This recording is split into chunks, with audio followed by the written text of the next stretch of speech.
Another back wheel hopping update. Now this time I've got two main points that I really started to get the hang of, and that is the balance point. I've got to sit down deeper if I haven't gotten that hop far enough to the balance point. So I can bend the knees a little bit more in order to make up a little bit of ground, leaning back to get that balance point. In fact, some of my best efforts were when I went past the balance point just the time before.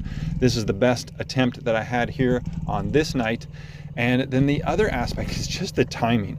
Obviously, there's a lot of balance that goes into this, but it's the timing of the clutch release. Well, first of all, releasing the brake, revving the engine a little bit, and then the timing of the clutch with your body.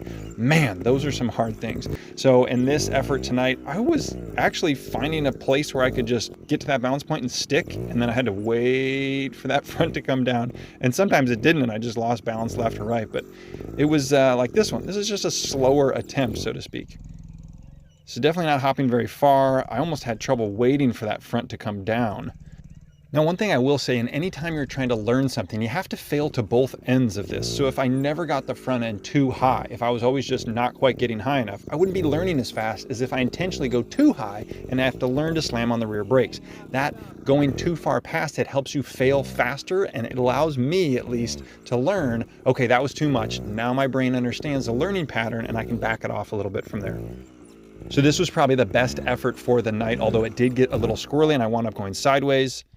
My buddy Sean and I said you have to rev the engine, get a clutch pop, the rear tire off the ground, and use the rear brake 5 times and land on the rear tire in order for it to count. So unfortunately, he's laid up with an injury, so I'm still progressing and getting after it.